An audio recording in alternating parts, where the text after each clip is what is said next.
And listen, I'm with you. There's a band of brothers and sisters come in here every day in the bikes, yourself, Jim O'Callaghan there, Padre Tobin, loads of us. But this house is about how we allocate resources in this country. Until we change the allocation towards cycling, I'm sorry, it's time for us to stand up and say, we're fed up, we've had enough, it has to change.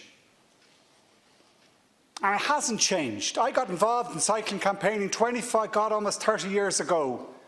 There's a friend of mine, Mike Curtis, was killed in Marion Square, truck turning left, and a bunch of us got involved after that trying to do something. And nothing has changed. This young man, Harry Boland, was killed this year, truck turning left, full of life, full of prospects and everything is possible.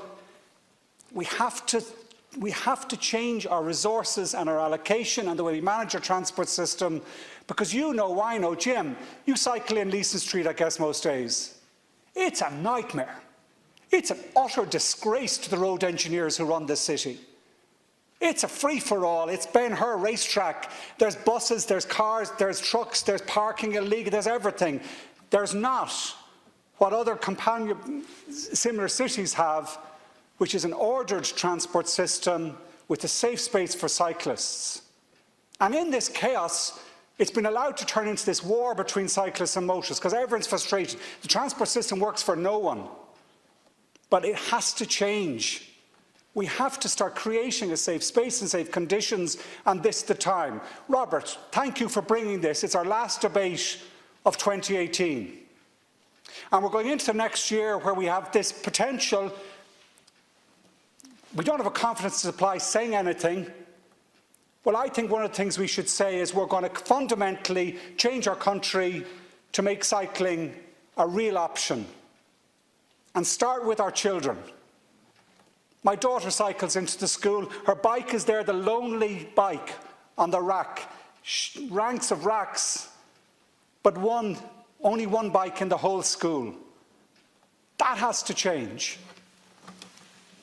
We've been campaigning, cycling campaigning, campaigning for 35 years. How many times have we gone to Utrecht and Copenhagen and all our engineers and saying, we know what we have to do, we can see it, then let's translate it back home, and we haven't done it. And the reason, because we haven't done it, Gino, is political. Because it's only politicians can decide in the end. We have the ultimate power in terms of how we allocate resources and how we allocate road space, which is probably the most difficult challenge. And this is not going to be easy.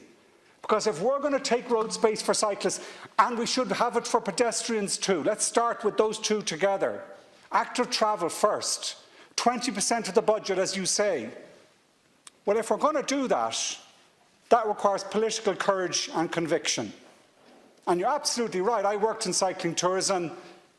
Ireland should be the premier place. It is, it's a fantastic place to cycle. It's mild, the countryside is beautiful.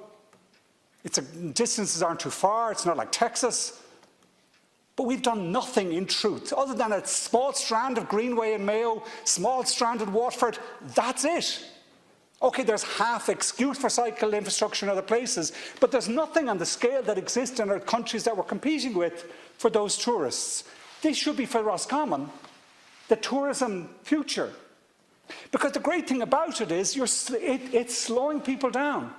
It's actually getting a connection to the sense of place and to nature around you.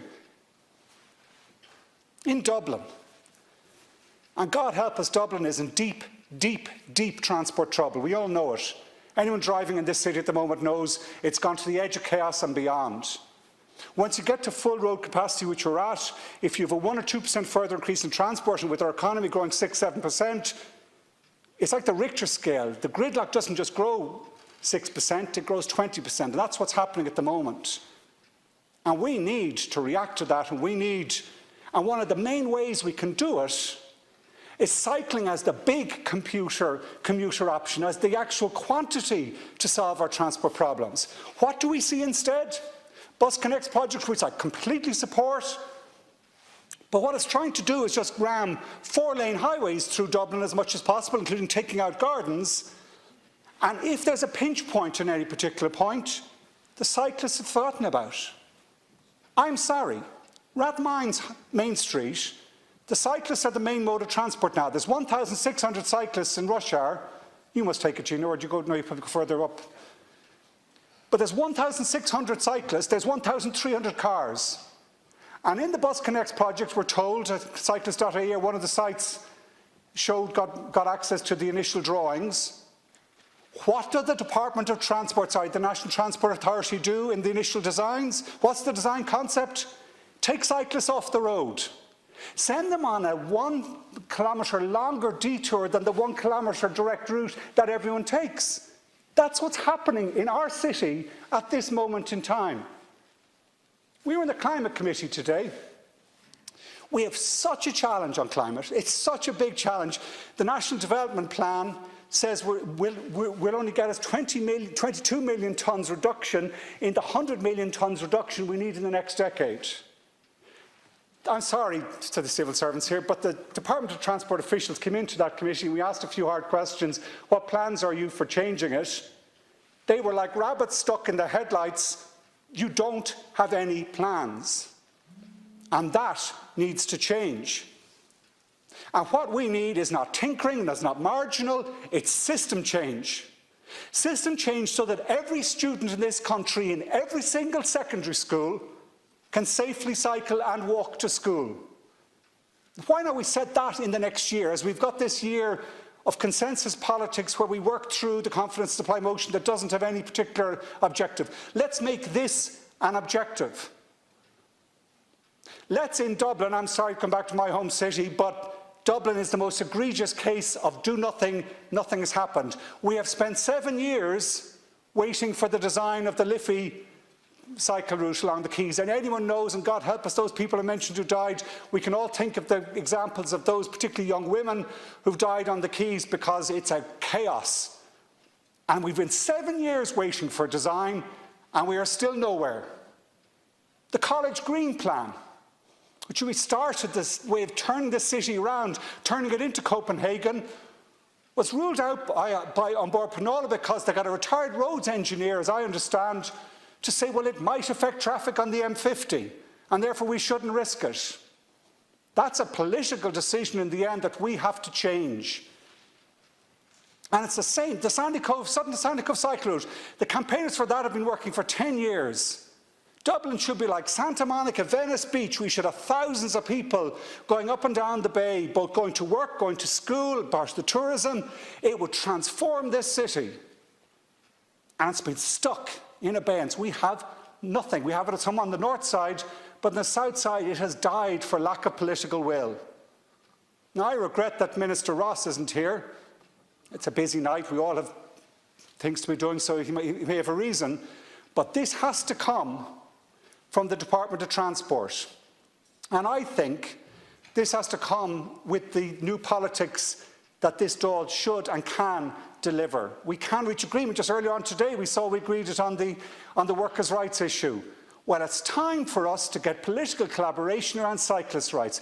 Do you know, it's not political in the sense that it's not party political. We all get this, but we're not doing anything about it. So we should set ourselves the task in this next year to demand nothing less than 20% of funding to go to cycling.